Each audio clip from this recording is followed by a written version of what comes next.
Bison படம் திரைப்படம் மாரி செல்வராஜனுடைய படம் வெளிவந்த பிறகு நிறைய விஷயங்கள் பேசப்படுது. இதுல இந்த பசுபதி பாண்டியன் அப்படிங்கிறவர் யாரு, வெங்கடேஷ் பண்ணையார்ன்றவர் யாரு? ஒரிஜினலே பண்ணையார்னு சொல்ற பேருக்கு தகுதியான இல்லை. பசுபதி பாண்டியனா கொஞ்சம் ஒரு பயம், நாளைக்கு என்ன பண்ணுவாங்களோ அப்படின்றாலும்.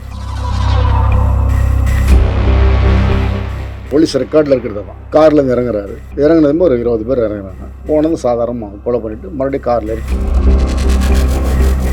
இப்போ பண்ணையார் நைட்டில் யாருன்னா கதவு தட்டினாலோ காலிங் பில் அடித்தாலோ லென்ஸ் வழியாக பார்ப்பார். போலீஸ் கமிஷன் சொல்லி அனுப்புனதே என்னன்னு கேட்டால் லென்ஸ் வழியாக பார்ப்பான். பார்த்ததும் ஒரு விஷயம் பேசணும் அப்படின்னு சொல்லி கதவு திறப்பான். என்னன்னு கேட்குறாங்களோ அர்ஜென்ட்டாக பேசணும்னு கதவு திறக்கிறாப்புல.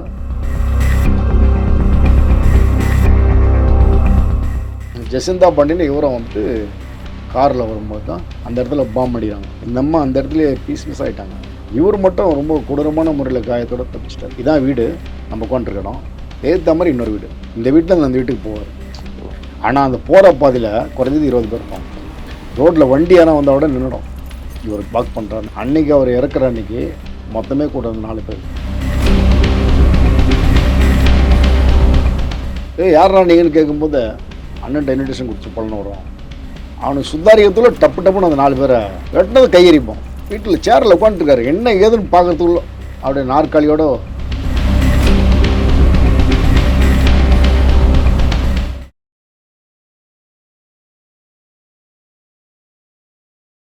வணக்கம். இன்றைய சிறப்பு நேர்காணலில் நம்முடன் இணைந்திருப்பவர் கிரைம் ஜேர்னலிஸ்ட் திரு சேதுராமன் அவர்கள். வணக்கம் சார். வணக்கம். பைசன் படம் திரைப்படம் மாரி செல்வராஜனுடைய படம் வெளிவந்த பிறகு நிறைய விஷயங்கள் பேசப்படுது. குறிப்பா வெங்கடேஷ் பண்ணையார் மற்றும் அந்த பசுபதி பாண்டியன் அவர்கள் இருவருக்குமான இடையிலான அந்த மோதல் இருக்கு இல்லையா? கடந்த 30 ஆண்டுகளுக்கு மேலாக அந்த பகுதிகளில் தெற்கு மாவட்டங்களில் மிகப்பெரிய ஒரு கலவரங்களை அடிக்கடி ஏற்படுத்தக்கூடிய இந்த 2 பேருக்கும் இடையிலான அந்த 2 பேருடைய கேங் வார் அப்படின்னு தொடர்ந்துட்டே இருக்கு. ஸோ இவங்களை நிறைய பேர் டீகோட் பண்ணி அந்த பைசன்ல வரக்கூடிய அந்த லால் கேரக்டர் ஆகட்டும், அந்த அமீர் கேரக்டர் ஆகும், அந்த 2 பேரையும் ஒப்பிட்டு நிறைய விஷயங்கள் பேசிட்டு இருக்காங்க. ஸோ இந்த சம்பவம் பின்னாடி இருக்கக்கூடிய கதை என்ன? இதுல இந்த பசுபதி பாண்டியன் அப்படிங்கிறவர் யாரு, வெங்கடேஷ் பண்ணையார்ன்றவர் யாரு, அதை பத்தி சொல்லுங்க சார். அடிப்படையில் 2 பேருமே நல்ல மனிதர்கள் தான். ஆரம்பத்தில் 2 பேருமே கத்தி எடுக்கல. 2 பேருமே அவங்க வேலையை பார்த்துட்டு இருந்தாங்க. பசுபதி பாண்டியன் உங்களுக்கு தேவேந்திர குல வேளாளர் கூட்டமைப்பு அப்படின்னு ஒரு அமைப்புடைய நிறுவன தலைவர், சமூக மக்களுக்காக. அதுக்கும் முன்னாடி பாட்டாளி மக்கள் கட்சியுடைய இளைஞரணி மாநில பொதுச்செயலர், மருத்துவர் ராமதாஸுடைய அந்த ஆரம்ப காலகட்டங்கள் எல்லா மக்களும் தீரனாக இருந்தாங்க இல்லையா? எல்லா மக்களும் ஒரு இனம்ன்ற மாதிரி கொண்டு போனார் இல்லைங்களா? அந்த ஆரம்ப காலகட்டங்களில் அவருடைய செயல்பாடுகளில் ஈர்க்கப்பட்டு அதில் நுழைஞ்சவர். நம்ம அந்த மாதிரி தான் பழனி பாபா, அந்த மாதிரி நிறைய பேர், நம்ம நடிகர் மன்சூர் அலிகான் எல்லாமே பாமக இருந்தவங்க தான். அது மாதிரி போனவர். அதே காலகட்டத்தில் உங்களுக்கு நீங்கள் சொன்ன பண்ணையார், வெங்கடேச பண்ணையார், மூலக்கரப்பட்டி, அவங்க என்னன்னு கேட்டிங்கன்னா அவங்க மிகப்பெரிய அளவில் ஒரிஜினலே பண்ணையார்னு சொல்கிற பேருக்கு தகுதியான இல்லை. ஒரு 2000 5000 ஏக்கருக்கு சொந்தமான நிலப்புலங்கள். இவங்க அந்த பக்கம் விவசாயம் பண்ணுறாங்க. கூலி ஆட்கள் ஒரு 30 ஒரு 50 குடும்பம் நிரந்தரமாக தங்கி வேலை பார்க்குறவங்க. இந்த 50 குடும்பமே தேவேந்திர குல வேளாளர் அந்த சமூகத்தை சார்ந்த மக்கள். அடிப்படையிலே உங்களுக்கு ஒரு பண்ணையார் அப்படின்னும் பொழுது அங்கே வேலை செய்கிறவங்க, அந்த பண்ணையை நடத்தக்கூடியவங்க, வேலை செய்கிறவங்க சின்ன ஈகோ கிளாஸ் இருக்கும் இல்லையா? என்னதான் இருந்தாலும் கூலி தானே, அந்த மாதிரி இருக்கும் இல்லையா? அந்த மாதிரி சின்ன சின்ன அவங்களுக்கு அந்த ஒரு மனசில் கஷ்டம் வர மாதிரி சில விஷயங்கள் அது நடந்துகிட்டு இருக்குது. சின்ன சின்னதாக அவங்களுக்குள்ள தகராறு. கூலி ஆட்கள் கையை ஓங்குறது, அப்புறம் அவங்க வேலைக்கு ஆள் எடுக்காம நிறுத்துறது, அடிப்படையில் அடி வயிற்றில் கை வச்சு என்ன பண்ணுவாங்க, அப்புறம் இவங்க அடங்கி போகிறது, இதெல்லாம் போயிட்டுருக்கு. இந்த காலகட்டத்தில் பசுபதி பாண்டியன் இருக்கார் இல்லைங்களா? அவர் சின்ன சின்ன வம்பு வழக்குகள், அவர் ஆரம்பத்தில் வழக்குகள்லாம் இருக்குது அவர் மேலே. அவர் 90ஸ்லேயே சிலுவைப்பட்டின்ற இடத்துல ஒருத்தர் மர்டர் பண்ண கேஸில் அவரை சேர்க்குறாங்க. 2வது ஒரு தொழிற்சங்க தலைவரை மர்டர் பண்ண கேஸு, 2-3 வழக்குகள், ஒரு 3 குண்டாசு அந்த மாதிரிலாம் அவர் போயிட்டு வந்துட்டார். என்ன அவருக்கு பெரிய ஒரு நல் வாய்ப்புன்னு சொல்லப்போனால், அவர் மேலே இருந்த வழக்குகள் எல்லாமே தள்ளுபடி ஆயிடுச்சு, பிரேஸ் ஆயிடுச்சு. அந்தளவுக்கு பசுபதி பாண்டியனா கொஞ்சம் ஒரு பயம், மரியாதை, நாளைக்கு என்ன பண்ணுவாங்களோ அப்படின்றளவு இருந்தனால நிறைய வழக்குகள் சாட்சி இல்லாமலே போயிடுச்சு. இது பசுபதி பாண்டியன். இந்த பக்கம் வெங்கடேச பண்ணையார் அப்படின்ற கேரக்டர், இந்த நான் சொன்ன பாருங்க பண்ணை அதிபர். ஒரு கட்டத்தில் என்ன ஆகுதுன்னா, இந்த சமூகம் சார்ந்து இல்லாத தொழில் ரீதியான போட்டிகள், நட்புகளுக்காக சண்டைகள் இதில் தான் இவருக்கு வழக்குகள்லாம் வந்துட்டு இருந்தது. யாருக்கு? பசுபதி பாண்டியனுக்கு. ஒரு கட்டத்தில் இந்த மக்கள் வந்து இந்த கூட்டமைப்பு மக்கள் வந்துட்டு இவர்கிட்ட அந்த கூட்டமைப்பு ஆரம்பித்ததும் வந்து முறையிடுறாங்க. சமூகத்துக்கான ஒரு நிறுவன தலைவராக இருக்கிறீங்க, ம். எங்களுக்கு இந்த மாதிரிலாம் ஏற்படுது, வந்து கேளுங்க. அது ஒரு முறை போய் கேட்குறாரு. கேட்கும்போது சின்னதாக தகராறு ஆகுது. சமாதானம் பண்ணிட்டு வந்துடுறாரு. 2வது முறை வந்து வீரியமாயிடுது. வீரியமாயிடுதுன்னா, இப்போ வெங்கடேச பண்ணையார் இருக்கா இல்லைங்களா, அவங்களுடைய அப்பா தாத்தா அசுபதி பண்ணையார், அடுத்து சிவசுப்பிரமணியம் பண்ணையார் 2 பேரையும் கொலை பண்ணக்கூடிய அளவுக்கு அது வீட்டிலே போய் முதல் கொலை என்ன? அசுபதி பாண்டியன் அசுபதி பண்ணையார். அந்த சம்பவத்தை சொல்லுங்களேன். அந்த சம்பவம்னா பசுபதி பாண்டியன் நேராக வீட்டுக்கு போகிறாரு. போலீஸ் ரெக்கார்டில் இருக்கிறது தான். வீட்டுக்கு போகிறாரு. வீட்டுக்கு போகும்போது இவர் மட்டும் இருக்கார். கூட 4-5 ஆட்கள் இருக்காங்க. கார்லேருந்து இறங்குறாரு. இறங்குனதுமே ஒரு 20 பேர் இறங்குறாங்க. பேச்சே கிடையாது. போனது சாதாரணமாக கொலை பண்ணிவிட்டு மறுபடியும் காரில் ஏறி கிளம்பி போயிடுறாரு. இதுக்கு பழிவாங்க அவங்க பதிலுக்கு பதில் இருக்கு இல்லையா, பழிவாங்க அவங்க முயற்சி பண்ணுறாங்க. முயற்சி பண்ணும்போது இவர் கூட இருந்த ஆள் ஒருத்தர் மர்டர் ஆகிறாரு. ஒரு டெலிஃபோன் பூத்தில் இருந்துட்டு ஒரு ஃபோன் பண்ணி பேசிகிட்டு இருக்கும்போது இவர் வச்ச குறி பாம் அடித்து கூட அந்த ஆள் இசக்கின்னு சொல்லிட்டு அந்த ஆள் இறக்குறாரு. அவங்களும் முயற்சி பண்ணுறாங்க. அதுக்கப்புறம் இவர் ஒரு முறை முயற்சி பண்ணும்போது தான் அவங்களுக்கு சுபாஷ் பண்ணையார் இப்போ இருக்கார் இல்லையா, அவர் ஒரு முறை தப்பிக்கிறாரு. இந்த மாதிரி மாறி மாறி அவங்களுக்குள்ள அந்த கொலை சம்பவங்கள் இது போயிட்டே இருக்குது, தொடர்ச்சியாக போயிட்டு இருக்குது. அது முடிவே இல்லாமல் போகும்போது தான் ஒரு கட்டத்தில் வந்து பசுபதி பாண்டியனும் அவருடைய மனைவியும் வந்து அடுத்தடுத்து கொலை செய்யப்படுறாங்க கொடூரமான முறையில். இது பசுபதி பாண்டியனுடைய இந்த 2வது சம்பவம் சிவசுப்பிரமணிய நாடார் அந்த ஆமாம் பண்ணையார். ஆமாம். சிவசுப்பிரமணிய நாடாரையும் அதே மாதிரி தான் வீட்டுக்கு போயிட்டு தான் சாதாரணமாக முடிகிறாங்க. இது வந்து பெருசாக வந்து அதை பிரமிச்சு சொல்கிற அளவுக்கு ஒன்றுமே இல்லை. ஏன்னு கேட்டால் இவர் போகும்போது அழகாக அங்கே வேலை செய்கிற ஆட்கள் இருக்காங்கள, கூலி ஆட்கள் எல்லாமே இவருடைய இனத்தை சேர்ந்தவங்க. ஐயா இப்போ வந்தால் யாரும் இல்லை, வந்துருங்க. போயிட்டு நியாயம் கேட்க போகிறது. கொலை பண்ணுவாங்கன்னு கூப்பிடல, யாருமே இல்லை, அவர் மட்டும் தனியாக இருக்கார், பேசுவார். நீங்கள் போய் கேட்டிங்கன்னா நியாயம் சொல்லுவார். ஏற்கனவே கொலை நடந்திருக்குது. செகண்ட் டைம் போகும்போது அதே தான். போய் கேட்கும்போது அவங்க கொஞ்சம் எப்படி வந்து கேட்கலாம், நான் எத்தனை பேர் வச்சுட்டு குடும்பம் 50 குடும்பத்தை வச்சுட்டு சோறு போட்டுட்ருக்குறோம், அவங்க வந்து எதிர்த்து பேசுகிறானுங்க, நாங்கள் சம்பளம் கொடுக்குறோம், கொஞ்சம் கூட பணிஞ்சு பேச மாட்றானுங்க அப்படின்னு ஏதோ அவங்க சைடில் சொல்கிறாங்க இல்லையா. இவங்க வந்து ஏற்கனவே சொன்னது மூட்டை மூட்டையாக சொல்லிட்டு போயிடறாங்க. எங்களை சித்திரவதை பண்ணுறாங்க, இழிவுபடுத்துகிறாங்க அப்படின்னு சொல்லிட்டு போனது. இந்த வேகம் போனதும் முடி அதையும் முடிச்சாச்சு. போலீஸ் ரெக்கார்டில் இருக்கிறது தான் நான் சொல்கிறேன். ரெண்டுமே வந்து வீடுகளில் போய் தான், அவங்க சொந்த வீட்டிலே போய் தான் பண்ணது. 2 கொலையும். அதுக்கப்புறம் பசுபதி பாண்டியனோட வளர்ச்சி எப்படி இருக்கு? இல்லை, அதுக்கப்புறம் வளர்ச்சின்னு சொல்கிறேன்னா, அவர் ஆரம்பத்தில் நல்ல வசதியான ஆள் தான். வசதியான ஆள் தான். அவர் வந்து பூர்வீகம் வந்து தூத்துக்குடி மாவட்டம் அலங்காரத்தட்டுன்னு ஒரு கிராமம். அங்கே தான் பிறந்து வளர்ந்ததெல்லாம். ரொம்ப பெரிய அளவில் படிப்புலாம் ஒன்றும் கிடையாது.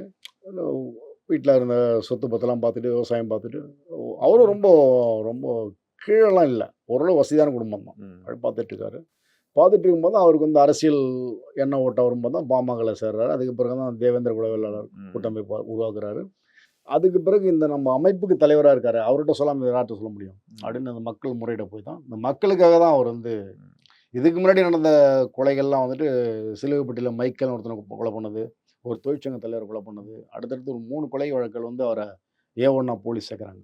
அது தொடர்ச்சியாக 3 குண்டாஸ் உள்ளே போயிட்டுலாம் வெளியே வந்துடுறாரு.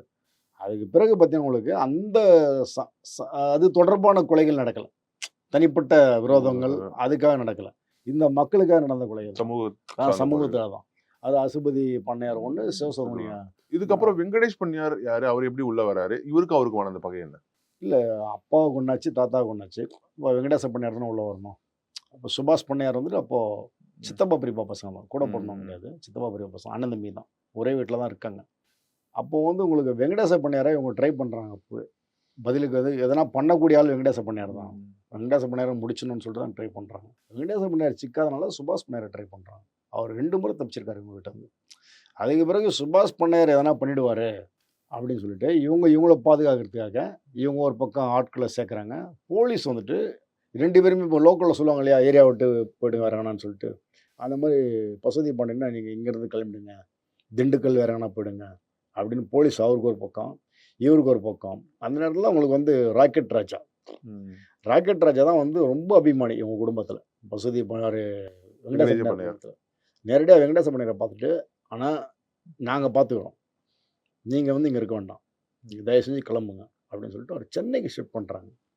ராக்கெட் ராஜா டீம் தான் சென்னைக்கு அனுப்புகிறாங்க. சென்னையில் வண்ணாரப்பேட்டையில் வந்து தங்கியிருக்காரு. அங்கே தான் வந்து உறவினர் மகள் ராதிகா செல்வி திருமணம் முடிக்கிறதுல அங்கே தான்.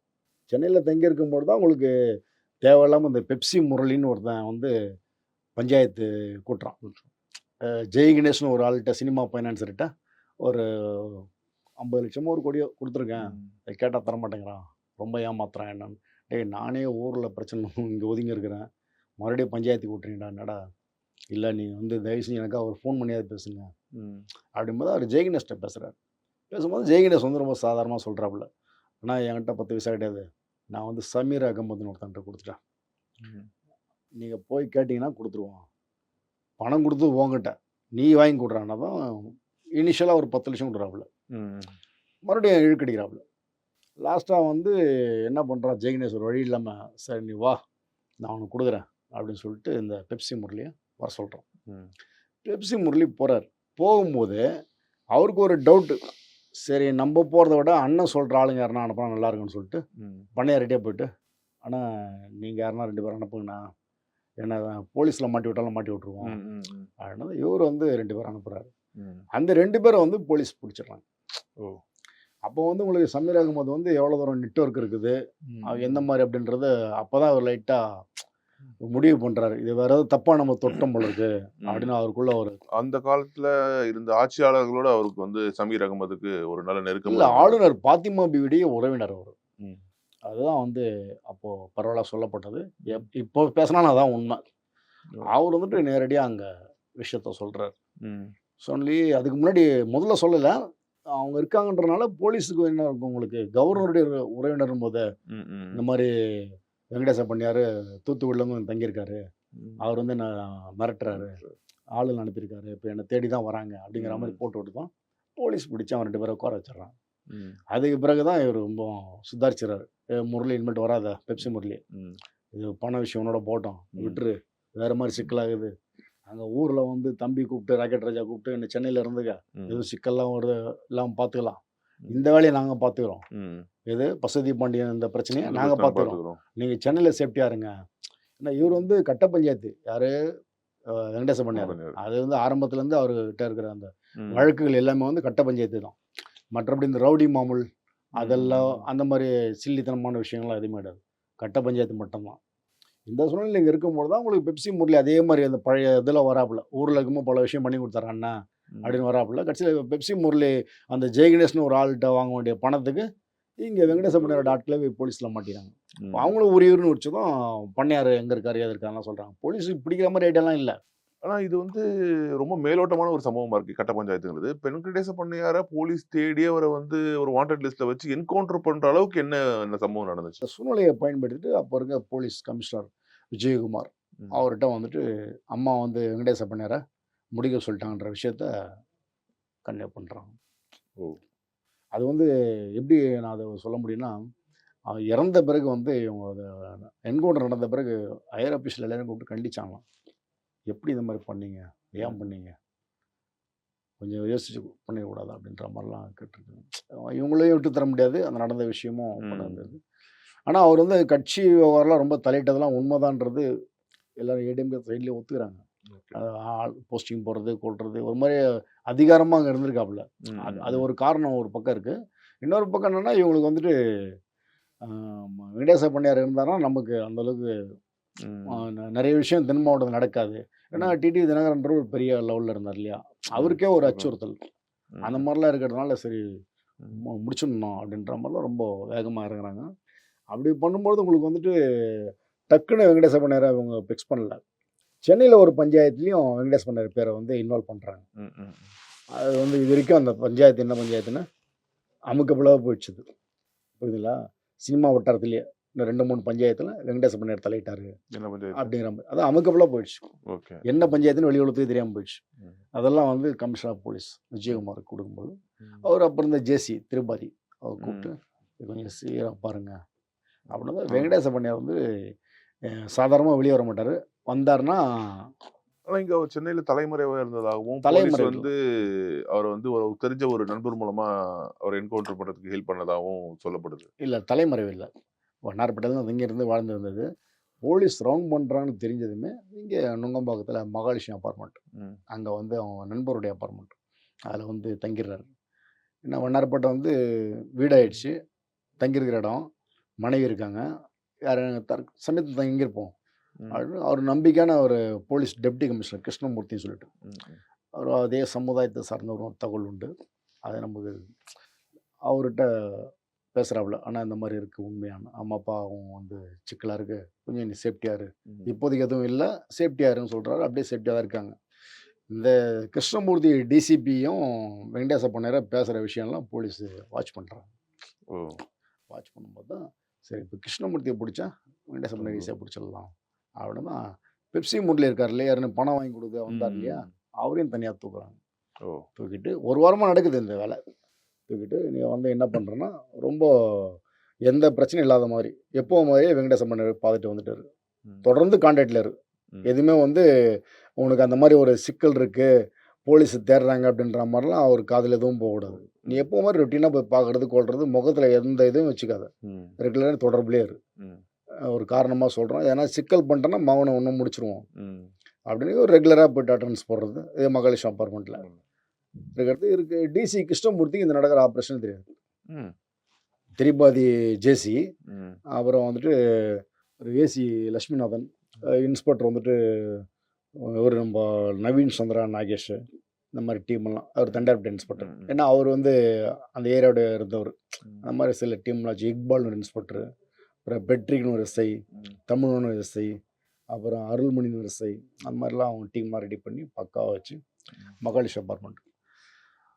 ஓகே. அந்த அந்த அந்த என்கவுண்டர் ஆன சம்பவம் அந்த நாள்ல என்ன என்ன நடந்தது? இல்லை அந்த மகாலட்சுமி அப்பார்ட்மெண்ட்டுக்கு இவங்க போகிறாங்க. போகும்போது டிசிபி கிருஷ்ணமூர்த்தி தான் முதல்ல அனுப்புகிறாங்க. எப்போ பண்ணையார் வந்துட்டு நைட்டில் யாருன்னா வந்து கதவு தட்டினாலோ காலிங் பெல் அடித்தாலோ லென்ஸ் வழியாக பார்ப்பார். பார்த்துட்டு வேண்டப்பட்டவங்க இருந்தால் தான் கதவு திறப்பார். கன்று எப்பவுமே சேஃப்டியாக வச்சுருவாப்புல. ஏன்னா அவருக்கு நிறைய சிக்கல் இருக்கிறதுனால. ம். அது மாதிரி டிசி கிருஷ்ணமூர்த்திகிட்ட போலீஸ் கமிஷன் சொல்லி அனுப்புனதே என்னன்னு கேட்டால் லென்ஸ் வழியாக பார்ப்பான். ம். பார்த்தா தான் ஒரு விஷயம் பேசணும் அப்படின்னு சொல்லு ம். கதவு திறப்பான். வேறு எதையுமே நீ பண்ணக்கூடாது. ம். ஏன்னா பண்ணுன்னா வேறு மாதிரி சிக்கல் உனகாயிடும். ஒரு லென்ஸ் வழியாக பார்க்குறாரு கிருஷ்ணமூர்த்தி தான். கதவு தட்டுறாரு, காலிங் பெல் அடிக்கிறாரு, லென்ஸ் வழியாக பார்க்குறாரு. என்னன்னு கேட்குறாப்புல, அர்ஜென்ட்டாக பேசணும்னு கதவு திறக்கிறாப்புல. தெரிஞ்ச ஆளு தானே அப்படி. ஆமாம், திறக்கிறாப்புல முடிஞ்சிடுச்சு. ரொம்ப சாதாரணமாக முடிஞ்சிடுச்சு. அது சைலண்ட் மோட்டில் தான் பண்ணதா சொல்லி தகவல் அது. ஏன்னா அதுக்கப்புறம் கீழ்ப்பாக்கத்துல அன்னைக்கு ஒரு பெரிய ஒரு ஆமாம், ஆர்ப்பாட்டம் ஆர்ப்பாட்டம் போராட்டம். அவங்க மனைவி எழுதாங்க, அந்த சமூகம் சார்ந்த மக்கள்லாம் இது பண்ணாங்க. அதுக்கப்புறம் வந்துட்டு உங்களுக்கு இந்த அம்மா வந்து ஒரு வெங்கடேச பண்ணையாரோட மரியாதை வச்சுருந்தாங்கன்றது ஒரு பெரிய உதாரணம் சொல்லப்போனால் ஒரு நபர் கமிஷன் போட்டாங்க, ராமன் கமிஷன். ம். ம். அவங்க ரொம்ப முறையிட்டாங்க. ரெண்டாவது அவங்க மனைவி வந்துட்டு அந்த அந்த சமூக மக்கள், நாடார் சமூக மக்கள் எப்படி அதை ரியாக்ட் பண்ணாங்கன்னா, அந்த சமூகத்துக்கே நடந்த ஒரு பெரிய கேடாக அதை நினச்சிட்டாங்க. அதோடைய தொடர்ச்சி தான் வந்து உங்களுக்கு திமுக அடுத்து வந்து மக்களவை 2004 தேர்தலில் 2004 அந்த 4 அம்மாவை அவங்களுக்கு நிற்க வச்சு அவங்க பெரும்பான்மையாக ஜெயிச்சது. ஜெயிக்க வச்சு, அப்போது அதிமுக வேட்பாளர் தாமோதரன் வந்து செகண்ட் பிளேஸ், கிட்டத்தட்ட திமுக 1.5 தேர்டு, லட்சம் ஓட்டு வாக்கு திமுக வித்தியாசம். தேர்டு. அதாவது அதிமுக தாமோதரன் இருக்கார் இல்லையா, அவரோட 1.5 லட்சம் ஓட்டில் அதிகமாக ஜெயிச்சு வின் பண்ணாங்க. வின் பண்ணிவிட்டு அப்புறம் வந்துட்டு அந்த அம்மா ஏர்போர்ட்டில் கொடுத்த பேட்டியாக என்னென்னா, என் கணவருடைய கொலைக்கு காரணமானவர்களை சட்டத்தின் முன்னால் நிற்க வச்சு தண்டனை கொடுக்க விட மாட்டேன் அப்படின்னு தான் ம். பேசுனாங்க. அவங்க வந்து அதுக்கேற்ற மாதிரி உங்களுக்கு எம்பியாக மட்டும் இல்லாமல் உள்துறை இணை அமைச்சராக இணை அமைச்சர். போஸ்டிங் கொடுத்தாங்க. அது என்ன பெரிய சிக்கல் கேட்டிங்கன்னா, உள்துறை போஸ்ட் வாங்குறாங்க இல்லையா, அவங்க குடும்ப சம்பந்தமான வழக்குகளை வந்து அவங்க அதிகமாக செல்வாக்கு செலுத்த முடியாது. அது அவங்களுக்கு பெரிய செட்பேக். ம். ஆனாலும் அவங்க இருந்த அந்த பவரை வச்சுட்டு அந்த சமூக பலம், அந்த மந்திரியாக இருந்தாங்க, அதெல்லாம் வச்சுட்டு முடிஞ்ச வரைக்கும் ட்ரை பண்ணாங்க. அந்த கேஸ் 17 வருஷம் நடந்தது.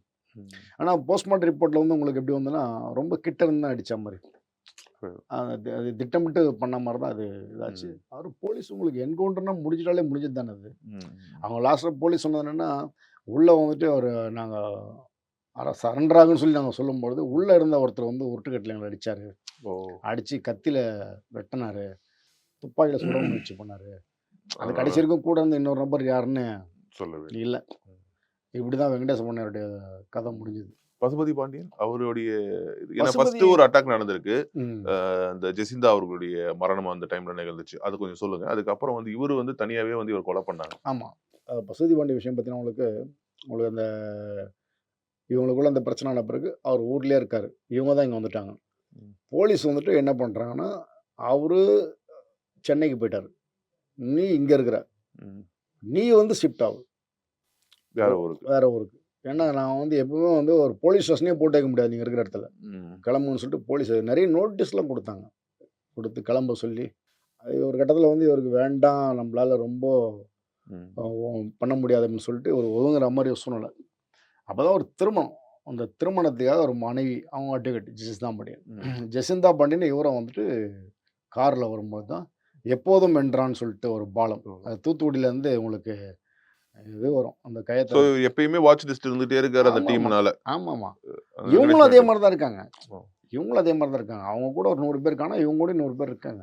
ம். கார்ல போம்போது பின்னாடி கார் வந்துட்டு இருக்குது. ம். ம். இவங்க அங்கேருந்து வராங்கன்ற இன்ஃபர்மேஷன் வந்துருச்சு. ஆமா பண்ணிட்டாங்க. கரெக்ட்டா வந்துட்டு அந்த இடத்துல பாம் அடிக்கிறாங்க. அடிச்சதுமே அதில பாருங்க உங்களுக்கு, இந்த அம்மா அந்த இடத்துலயே பீஸ் பீஸ் ஆயிட்டாங்க. சரி. அது மிச்சம் மீதி வெட்டுறதுக்கு ட்ரை பண்ண புகைலாம் போட்டு ஒரு வழி பண்ணி, இவரு மட்டும் ரொம்ப கொடூரமான முறையில காயத்தோட தப்பிச்சுட்டாரு. உயிர் பிழைச்சுட்டாரு. அதுக்கப்புறம் உங்களுக்கு 6 வருஷம் கழிச்சு 2006ல நடந்தது. 2012ல தான் இவரு ம். பசுதி பாண்டியன். பசுதி பாண்டியன் எப்படி கேட்டீங்கன்னா, உங்களுக்கு அதுக்கு பிறகு வந்துட்டு உங்களுக்கு ரொம்ப அச்சுறுத்தல் அதிகமாயிடுச்சுன்னு சொல்லிட்டு, இவரு அங்கேருந்து திண்டுக்கல்ல நந்தவனப்பட்டின்னு ஒரு இடம். அது ஈபி காலனி உள்ள வரும். அங்க போய் ஷிஃப்ட் ஆயிறாரு. அங்க தான் இருக்காரு. எப்படின்னு கேட்டீங்கன்னா, இதான் வீடு. நம்ம உட்காந்துருக்க இடம். எதிர்த்த மாரி இன்னொரு வீடு. ம். நடுவுல வந்து எந்த பாதையும் கிடையாதுன்னு வச்சுக்கலாம். சும்மா அந்த சப்வே மாரிலாம் கிடையாது. இந்த வீட்ல இருந்து அந்த வீட்டுக்கு போவாரு. ஓ! ஆனா, அந்த போற பாதையில குறைஞ்சது 20 பேர் இருப்பாங்க. சும்மா ஒரு 50 மீட்டர் கூட கிடையாது. ம். இங்க வந்து சாப்பிடுறது, அந்த வீட்ல போய் வாக் பண்றது. நடக்கிறது. பெரிய தோட்டம் வீடு. ம். ம். வாக்கிங் போறது, எல்லாம் போறது. போயிட்டு 1 ஹவர் உட்காந்து பேப்பர்லாம் படிக்கிறது. படிச்சு முடிச்சுட்டு இப்படி கிராஸ் பண்ணுவாரு. இந்த ஒரு வேலைக்காக மட்டுமே அந்த 2 சைட்லயும் 20 பேர் இருப்பாங்க. ம். வெப்பனோட இருப்பாங்க. ரோட்ல வண்டி யாரா வந்தா கூட நின்னுடும். இவரு வாக் பண்றாருன்னு. ஏன்னா ஆள் கை காட்டி நிறுத்துவாங்க. ம். அந்த மாரி சூழ்நிலை. அன்னைக்கு அவர் இறக்குற அன்னைக்கு மொத்தமே கூட்டம் வந்து 4 பேர். எப்படி அது? முன்னாடியே பிளான் அது எல்லாமே திட்டமிட்டு நடந்திருக்குது. ம். உங்களுக்கு மூலக்கரையிலேருந்து அருளானந்தம், மாறுமுகசாமி வெங்கடேச பண்ணையாருடைய ஆட்கள். ம். 2 பேர் தான் வந்து இத பிளான் பண்றாங்க. ஓ! எவ்வளோ நாளா பிளான் பண்றாங்கன்னா, குறைந்தபட்சம் 3 வருஷமா. 3 வருஷம். அதே ஏரியால இருந்து நிர்மலா தேவின்னு சொல்லிட்டு ஒரு ம். லேடிய புடிச்சு, அந்த லேடி வந்துட்டு வேற மாவட்டமா இருந்தா அந்த ஊர்ல ம். குறிப்பா தூத்துக்குடி மாரி ந அவங்க மூலக்கரை மாரி ஏரியா வந்தா வீடு தர மாட்டான்னு வச்சுக்கங்களேன். ம். அதே ஏரியால இருக்கிற ஒரு லேடிய, கொஞ்சம் பக்கத்து தெரு, 2 தெரு ம். தள்ளி ம். இருக்க லேடிய பிடிச்சு, அவங்கள்ட்ட எல்லா விஷயத்தையும் சொல்லி, ம். இதான் ஆப்ரேஷன்னு. என்னைக்கு நடக்கும்னு தெரியாது. ம். அதுவரைக்கும் நீ அங்க போக்குவரத்துல இரு. ம். இல்ல சும்மா வாட்சிங்ல இரு. ம். என்ன நடக்குது? எப்ப எத்தன மணிக்கு வராரு? எத்தன மணிக்கு போறாரு? ம். எப்பப்பலாம் கூட ஆள் இருக்காங்க? இதெல்லாம் பார்த்து சொல்லு. இத அந்த லேடி செஞ்சுட்டு இருக்கு. அந்த 3 லேடிக்கு வருஷமா. ஆமா 3 வருஷமா செய்யுது. 3 வருஷமா அதாவது சினிமாவோட நடந்திருக்காது. 3 வருஷமா ஒருத்தன் வந்து திட்டமிட்டு காத்திருக்கிறாங்க. எந்த நேரம் பிடிக்கலான்னு சொல்லிட்டு. அதே நேரத்துல தான் இவர் அந்த 3 வருஷத்துல இங்க தங்கனாரு பாருங்க, அவங்க மனைவி இறந்த பிறகு. ம். அப்பதான் சுபாஷ் பாண்டியன இவங்க அட்டாக் பண்றாங்க. வெங்கடேசனுடைய பிரதர் இருக்காரு இல்லையா? இவங்களும் சும்மா இல்ல. அவங்கள அட்டாக் பண்றாங்க. அதுல அவர் 2 முறை தப்பிக்கிறாரு. தப்பிச்சுட்டு அவர் வந்து வெங்கடேச பண்ணையார் மாதிரி ரொம்ப வேகமா கிடையாது. கொஞ்சம் பிளான் பண்ணி, பொறுமையா இருந்து காரியம் சாதிக்கலாம்னு நினைப்பாரு. வெங்கடேச பண்ணையார் கொஞ்சம் வேகமான ஆளு. ம். அதுல சுபாஷ் பண்ணையார் ஸ்கெட்ச் போட்டுட்டே இருக்காரு. இவங்க தொடர்ந்து பண்ணிட்டே இருக்காங்க. 2வது முறை அட்டாக் பண்றாங்க. ம். அதுக்கு பிறகு இவர் என்ன பண்ணலாம்னு யோசிச்சுட்டு இருக்கும்போது தான் அருளானந்தமும், ஆறுமுகசாமியும், "அண்ணா நீங்க சும்மா இருங்கண்ணா. ம். நாங்க பார்த்துக்குறோம்." ம். மொத்தம் 4 பேர் போதுண்ணா. உண்மையிலேயே அந்த கொலையில 4 பேர் தான். ஓ! 2 பேர் சைக்கிள்ல வராங்க. ம். இன்விடேஷன் எடுத்துட்டு வராங்க. ம். அந்த 4 பேர் தான் கூட இருக்காங்க. "ஏய் யார்றா நீங்கன்னு?" கேட்கும்போது, "அண்ணன்ட்ட இன்விடேஷன் குடுத்துட்டு பலன வரோம்." அவனுக்கு சுத்தாரிக்கத்துல டப்பு டப்புன்னு அந்த 4 பேர வெட்டுறாங்க. ம். வெட்டுனது கையெறிப்போம். ம். வீட்ல சேர்ல உட்காந்துட்டுருக்காரு. என்ன ஏதுன்னு பார்க்கறதுக்குள்ள அப்படியே நாற்காலியோட முடிச்சு விட்டு போயிடுறான். 2012ல. அதுக்கு முன்னாடி வந்துட்டு உங்களுக்கு ஜெசிந்தா பாண்டியனால உங்களுக்கு ஓப்பனா வந்து பின்னாடி ஏகப்பட்ட பாதுகாப்பு காரோட திரும்ப ம். நடந்தது. இது வந்து உங்களுக்கு அந்த அளவுக்கு இல்ல. எப்பவுமே வந்து பார்த்தீங்கன்னா, உங்களுக்கு ரோட கிராஸ் பண்றது 20 பேர்னா, வீட்டுக்குள்ள எவ்வளோ பேர் இருப்பாங்க. ஓகே. 2வது அவர்கிட்டயும் வெப்பன் இருக்கு எப்பவுமே. ம். இதுல இன்னொரு விஷயம் நம்ம குறிப்பிட்டு சொல்லணும்னா, அந்த சம்பவத்துக்கு ஒரு 6 மாசம் முன்னாடி ம். போலீஸ் பாதுகாப்பு ஒரு விலக்கிட்டாங்க அவரு. அதுக்கு முன்னாடி வரைக்கும் போலீஸ் பாதுகாப்பு இருந்தது. ஏன்னா அவர் உயிருக்கு ஆபத்துன்றனால அவரே கேட்டு வாங்கியிருந்தார். ம். ம். நிலைமை வந்து ஸ்மூத் ஆயிடுச்சு. ம். அந்த அளவுக்கு வந்து சூழ்நிலை மாறிடுச்சுங்க. ஓ! சுபாஷ் பண்ணையாரும் ஆஃப் ஆயிட்டாரு. ஆஃப் ஆயிட்டார மாதிரி வெளியே உலகத்துக்கு தெரியுது. ம். இந்த சைடும் வந்து இவங்களும் தனியா வந்துட்டாங்க. மனைவி இறந்த பிறகு ரொம்ப ம். சோகமாயிட்டார். தனியா வந்துட்டாரு. பிசினஸ் பண்ணிட்டு இருக்காரு. வியாபாரம் பார்த்துட்டு ஏதோ அவங்க ஆளுங்களை வச்சு மெயின்டைன் பண்ணிட்டு இருக்காரு. இந்த சூழ்நிலை வந்துட்டு உங்களுக்கு எதுவுமே ஒரு சிக்கல் இல்ல அப்படின்னு போலீஸ் ஒரு 6 மாசம் முன்னாடி அதுவும் வந்து அந்த நிர்மலா தேவி மூலமாக தான் இருந்த போலீஸும் 5 போலீஸும் போயிடுச்சு. அப்படின்னு தகவல் வந்துடுது. சார் ஒன்றும் இல்லை சார், உங்களுக்கு பார்த்தீங்கன்னா அந்த ஒரு சம்பவம் நடக்கிற அன்னைக்கு ஒரு 30 பேர் அதுக்கு முந்தின நாள் வரைக்கும் இருக்காங்க. சம்பவம் நடக்கிற அன்னைக்கு ஒருத்தனுக்கு மனைவி வயிற்று வலி, ஒருத்தன் குழந்தைக்கு ஜுரம், இன்னொருத்தனுக்கு வந்து மச்சின்சிக்கு ஏதோ ஃபங்க்ஷனு, இந்த மாதிரி ஒரு ஒரு காரணம் சொல்லிட்டு அன்றைக்கி மட்டும் லாக் ஆகிறாங்க. அதில் ஒருத்தனை பிடிச்சி தான் உங்களுக்கு இந்த கேஸை யார் பண்ணதுன்னு கண்டுபிடிச்சாங்க. ஓ. லீவு போட்டு போனாங்க இல்லையா, அதில் ஒருத்தனை பிடிச்சி தான் போலீஸ் வந்து இந்த கேஸில் யாருன்ற பார்த்தது. அப்போ எஸ்பி ஜெயச்சந்திரனுங்க, அவர் தான் ஐஓ, அவர்கிட்ட பேசியிருந்தேன் அந்த நேரத்தில். செல்ஃபோன் டவரு மற்ற விஷயங்கள் எல்லாம் பார்த்துட்டு அப்புறம் அந்த லீவு போட்டு போனாங்கல்ல அவங்ககிட்ட இருந்து ஒருத்தனை பிடிச்சி தான். கொஞ்சம் டவுட் வரும் இல்லையா போலீஸுக்கு, ஒருத்தன் மட்டும் ரொம்ப வேறு மாதிரி இருக்கானேன்னு சொல்லிட்டு அவனை மட்டும் தூக்கி விசாரிக்கும் பார்த்தோம். எல்லாமே முன்னாடியே சொல்லி எங்கள் குடும்பத்தை அச்சுறுத்திட்டாங்க, உங்கள் வீட்டில் யாராக இருக்க மாட்டாங்க அச்சுறுத்திட்டாங்க, 6 மாதம் முன்னாடி சொல்லிட்டாங்க. அடுத்த வாரத்தில் ஒரு நாள் நாங்கள் ஆப்ரேஷன், அது பார்த்துக்க திங்களா செவ்வாயா புதனா தெரியாது அப்படின்னு வந்து 2 நாள் முன்னாடி லீவ் போட்டு போகலான்னு இருந்தாங்களாம். கடைசியில் வந்து ரொம்ப ஃபைனலாக ஒரு நாள் சொல்லிக்கிறாங்க, நாளைக்கு ஆப்ரேஷன்டா எவனும் இருக்கக்கூடாது.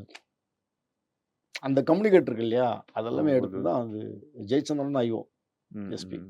அடுத்து நிர்மலா தேவி அவர்களையும் வந்து கொடூரமாக கொலை பண்ணி அவருடைய தலையை கொண்டு போயிட்டு பசுபதி பாண்டியனுடைய வீட்டு முன்னாடி வச்சுட்டு போன சம்பவம். ஆமாம் ஆமாம். இல்லை அது அது வந்து அது ஒரு சம்பவமாக தான் பார்க்க முடியும். ஏன்னா அது வந்து பெருசாக பிளான்லாம் பண்ணல. இவருக்கான ரிவெஞ்ச் தான் இல்லையா? ரிவெஞ்ச் தான், அது பெருசாக பிளான்லாம் இல்லை. இப்போ ஏதோ பெண்ணு தானே, ரொம்ப ஈஸியாக முடிச்சிட்டாங்க. அதை முடிச்சுட்டு எடுத்து போய்ட்டு வீட்டு வாசலில் வச்சுட்டு போயிட்டாங்க. அது வந்து சிலாகிச்சு சொல்கிறதுக்கு ஒன்றுமே இல்லை. இவங்க 2 பேர் தான் உங்களுக்கு பசுபதி பாண்டியனும் வெங்கடேச பண்ணையாரோடைய விஷயங்கள் தான் பெருசாக. இப்போ இவங்க 2 பேருடைய மரணத்துக்கு அப்புறம் அந்த நிலைமைகள், அங்கே சுபாஷ் பண்ணையாருடைய நிலைமை, அதுக்கப்புறம் அங்கே மற்ற அந்த இல்லை இல்லை அதாவது நீங்கள் சொல்கிறது கரெக்டு. பசுபதி பாண்டியன் வெங்கடேச பண்ணையார், அது 2வது உங்களுக்கு அசுபதி நாடார், சிவசுரணி நாடார், மொத்தம் 4 தான் மெயின் இல்லைங்களா. 2 பேருடைய அப்பா தாத்தா, இந்த பக்கம் 2 பேர், 2வது ஜெசிதா பாண்டியன் முடிஞ்சு போச்சு. இப்போவும் வந்து உங்களுக்கு ஒரு 6 மாதத்துக்கு முன்னாடி சென்னையில் வந்து அந்த டீமை சேர்ந்த ஒருத்தனை போலீஸ் பிடிச்சாங்க பூந்தமல்லிக்கிட்ட. அந்த பசுபதி பாண்டியன் டீம்லேயே ஒரு ஆளும், ஒரு 8 மாதம் முன்னாடி சுபாஷ் பண்ணையார் ஒரு வெங்கடேச பண்ணையார் டீமில் ஒரு ஆளையும். என்ன கேட்டிங்கன்னா உங்களுக்கு எந்த நேரமும் ஏதாவது ஒன்று நடக்கும். அந்த அந்த ஃபயர் இருக்குல்ல, அது இன்னமும் இருக்குது, இன்னமும் இருக்குது, முழுமையாக முடியல. இந்த கடந்த 30 வருஷத்துக்கு மேலே இந்த பகை தீராமல் போயிட்டு இருக்கு. பசுபதி பாண்டியனுக்கு பிறகு அங்கே யாரெல்லாம் வந்து செயல்பட்டு இல்லை, உங்களுக்கு வந்து லேபிளாக யாருமே இல்லை ஆரம்பத்துலேருந்து. வெங்கடேச பண்ணையாருக்கு இருந்த ஒரே லேபிள் வந்து சுபாஷ் பண்ணையார், அடுத்து வந்து உங்களுக்கு ராக்கெட் ராஜா. 2 பேருமே உங்களுக்கு அந்த அந்த இடத்துல இருக்காங்க. ரவுடிசம் பண்ணுறாங்களே இல்லையோ அந்த இடத்துல இருக்காங்க. பசுபதி பாண்டியனுக்கு பிறகு யாருமே வரல. அந்த தீபக் ராஜா பாண்டியன் ஒரு தம்பி 2023 ஆமாம் நடந்த கொலை, கொடூரமான கொலை. அந்த தம்பி தான் வந்து மிகப்பெரிய ஒரு ஆளுமையும் அந்த சமூகத்திலிருந்து வந்தவர். கட்ட பஞ்சாயத்து இல்லாமல் கூடுமான வரைக்கும் இவர் வந்தாருன்னா அவரை பார்க்குற மாதிரியே மக்கள் வந்து அதாவது உதவி பண்ணுறது மற்ற விஷயங்கள், இந்த சமூக செயற்பாடுகள் புரிஞ்சுப்பாங்கல்ல, நமக்கு அடுத்த லீடர் இவர் தான்ன்ற மாதிரி. அந்த மாதிரி வரவே இவர் மேலே 2-3 வழக்குகள் தெரிஞ்சோ தெரியாமலையோ, அது நம்ம உறுதியாக சொல்ல முடியாது, வழக்குகள் விழ ஆரம்பிச்சது. அதுக்கப்புறம் இவருக்கு சமூக மக்கள்லாம் ஒரு பாதுகாப்பு அரணா நிற்க ஆரம்பித்தாங்க. எப்பவுமே வெளியே போனால் 100 பேரோட தான் போகிற அளவுக்கு. அப்படி இருந்தும் அவர் காதலியோட ஹோட்டலுக்கு சாப்பிட போகும்போது ரொம்ப சாதாரணமாக முடிச்சு விட்டு போயிட்டாங்க. வன்முறைனா உங்களுக்கு ரிசல்ட் வந்து எதிராளியும் அதே மாதிரி தான் இருப்பான்னு வச்சுக்கலாம். அந்த கேஸில் வந்து உங்களுக்கு நவீன் சொல்லிட்டு ஒருத்தனை தான் அக்யூஸ்டாக ஃபிக்ஸ் பண்ணாங்க போலீஸில். அந்த நவீன் யாருன்னு கேட்டிங்கன்னா உங்களுக்கு சென்னையில் நடந்து பாருங்கள், ஆற்காடு சுரேஷ் அந்த கொலை வழக்கில் குற்றவாளி. அப்போ நெட்வொர்க் பாருங்கள் உங்களுக்கு, ஆற்காடு சுரேஷ்ன்றது நம்ம நினைக்கிறோம் இங்கே சென்னைக்குள்ளே முடிஞ்சு சொல்லிட்டு, அந்த கேஸில் வந்து முக்கியமான குற்றவாளி. இந்த நவீன் இந்த தீபக் ராஜா பாண்டியனை பண்ணுறாரு இல்லையா, ஜாக்குவார் ஜேக்கப்னு ஒரு கேரக்டரும் அதில் இருக்குது. இந்த ஜாக்குவார் ஜேக்கப் வந்துட்டு தன்னுடைய சமுதாயத்துக்காக யாரையும் கொலை பண்ணுவான், அவன் வந்து தீபக் ராஜா பாண்டியனை போட்டு தள்ளுறதுக்கு ரெடியாக இருக்கான் அப்படின்னு சொல்லிட்டு அவனுடைய முன்னாள் காதலி போலீஸுக்கு எஸ்எம்எஸ் அனுப்புகிறான். அந்த பொண்ணு அனுப்பின எஸ்எம்எஸை வச்சு போலீஸை வந்து ட்ரேஸ் பண்ணி அந்த ஜாக்குவார் ஜேக்கப்பை பிடிச்சி விசாரிச்சுட்டு இருக்கும் போதே தான் தீபக் ராஜா பாண்டியன் கொலை நடந்திருக்கு. அது ஒரு நாள் முன்னாடி அவன் மாட்டியிருந்தானா இந்த கொலை நடந்திருக்குது. நவீன் இந்த மாதிரி பண்ண போகிறான் அப்படின்னு சொல்லிட்டு வாக்குமூலம் கொடுக்குறான். அது முடிஞ்ச பிறகு தான். ஒரு நாள் முன்னாடி மாட்டியிருந்தானா இந்த நவீன் வந்து இவன் இறந்துருக்க மாட்டான், தீபக் ராஜா பாண்டியன் இறந்துருக்க மாட்டான். இவங்களுக்கு தீபக் ராஜா பாண்டியன் வந்து ரீல்ஸ்லாம் பார்த்தீங்கன்னா இன்னும் கூட அவனுடைய படத்தை போட்டு பசுதி பாண்டியனுக்கு எவ்வளோ தூரம் இருந்ததோ அந்த மரியாதை அதே அளவுக்கு பசுபதி பாண்டியனுடைய கொலைக்கு பழி வாங்குற அந்த மோட்டிவோட இருந்த கேங்ல இவரும் தன்னை இணைச்சிக்கிட்டதா ஒரு தகவல் இருக்கு. பிளஸ் சுபாஷ் பண்ணையார் ஒரு தோட்டத்துல இருக்கும்போது ஒரு வாட்டி வந்து ஒரு அட்டெம்ப்ட் நடக்குது. ஆமாம். அப்ப அந்த கேங்ல இவரும் தீபக் ராஜா இல்லை, இருந்ததுக்காக அது தகவல் வாய்ப்பு இருக்கு. குறைவு. ஏன்னு கேட்டால் தீபராஜா வந்து வயது ரொம்ப கம்மி, ம். 25 வயது தான் வச்சுங்களேன். வயது கம்மி. சுபாஷ் பண்ணையார் அட்டாக் பண்ண காலம் வந்து 10 ஆண்டுக்கு முன்னாடி. வசதி பாண்டியன் இருக்கும்போதே பண்ணியிருக்காங்க. ஓ. வசதி பாண்டியன் இறந்த பிறகு சுபாஷ் பண்ணையார் யாரும் பண்ணல. வசதி பாண்டியன் வந்து 2012 முடிஞ்சு போச்சுங்களா, இப்போ 13 வருஷம் ஆகுது. இப்போ இந்த 13 வருஷத்தில் பார்த்தீங்கன்னா தீபகராஜா பாண்டியன் வயசு ரொம்ப குறைவு தானே. ம். அப்போ டீமில் இருக்க வாய்ப்பு இல்லை. ஆனால் உங்களுக்கு வசதி பாண்டியனுடைய அந்த ஆதரவாளர்கள் இருக்காங்க இல்லையா, அவங்க எல்லாமே வந்து தலைவனா இந்த தம்பி ஏற்றுக்கிட்டாங்க. அடுத்த ஜெனரேஷன். ஆமாம். அதில் தான் உங்களுக்கு என்ன ஆயிடுச்சுன்னா, இவரை முடிக்கிறதுக்கு ஒரு டீம், உங்களுக்கு சுபாஷ் பண்ணையார் டீமாக இருக்கலாம், இல்லை அந்த சமூகத்துக்கு எதிரான மாற்று சமூக டீமாக இருக்கலாம், இறங்கிடுச்சு. இறங்கும் போது தான் இந்த நவீன் வந்து இறங்கி பண்ணுறாப்புல. எல்லாருமே நீங்கள் வந்து ஒரு ஒருத்தரையாக நம்ம சாதியோட சொன்னோம்னா இந்த பிரச்சனை வந்து இன்னும் பெருசாக தான் போகும். நம்ம அது முற்றுப்புள்ளி வைக்கணும். அது மாதிரி நடந்திருக்குன்ற விஷயம் தான். தெற்கு மாவட்டங்கள்ல இன்னும் அந்த ஆமா, பற்றி அது எரியக்கூடிய அந்த ஒரு விஷயம் இன்னும் இன்னும் வந்து இருக்கு, வளர்ந்துகிட்டே இருக்கு. வளர்ந்துட்டு இருக்கு. இடையில உங்களுக்கு என்னன்னா போலீஸ் இந்த ஆஃபீஸர் பகை இன்னும் முடியல. போலீஸ் ஆஃபீஸர் இருந்தீங்கன்னா அடிக்கடி வந்து பீஸ் கமிட்டின்னு போடுவாங்க, கலெக்டர் ஆஃபீஸ்லாம் போடுவாங்க. போட்டு 2 சமூகத்து மக்களே குறை வச்சு பேசுவாங்க. பல முறை போட்டிருக்காங்க. இந்த ஒவ்வொரு முறை போடும்போதும் அந்த கமிட்டி கூட்டம் சமாதானமாக முடிஞ்சதே கிடையாது. இதை நீங்கள் வந்து அந்த மாவட்டத்தில் விசாரிச்சாலும் சொல்லுவாங்க. நடந்துட்டு இருக்கோம், 2 பக்கமும் வந்து பேசிட்டே இருப்பாங்க. திடீர்னு யாருன்னா ஒருத்தர் ரேஸ் ஆகும், அந்த கூட்டம் பாதியிலே முடிஞ்சிடும். அப்போ என்னென்னா இன்னும் எங்களுக்குள்ள ஃபயர் இருக்குன்னு சொல்லிட்டு. ரெண்டாவது உங்களுக்கு சென்னையை பற்றி உங்களுக்கு சினிமாலாம் எடுக்கும்போது சென்னையை ரொம்ப இழிவாக காட்டி வார்த்தைகள்லாம் தவறாக பண்ணி நிறைய பேர் படம் எடுத்துகிட்டு இருக்காங்க. கேட்டால் சினிமாவை பார்க்கணும் அப்படின்ற மாதிரிலாம் சொல்லிட்டு போயிட்டு இருக்காங்க. அதே மாதிரி தான் உங்களுக்கு அந்த தென் மாவட்டம் இருக்கு இல்லையா, அங்கே நடக்கக்கூடிய விஷயங்கள் எடுக்கிறவங்க இன்னும் அந்த பழைய விஷயங்களை வந்துட்டு ஒரு மாதிரி ஹீரோயிசம் மாதிரி காட்டி அந்த சும்மா இருக்கிறாங்க பாருங்க, அவனையும் நிறைய பேர் கிளறி விட்டு இன்னமும் அந்த கத்தியோட கை குண்டோட திரிகிற மாதிரி ஒரு சூழ்நிலையை அந்த மாதிரி இல்லாமல் போனால் நல்லாயிருக்கும் படம். மிக்க நன்றி சார் உங்களுடைய நன்றி தகவல்களுக்கு. நன்றி நன்றி.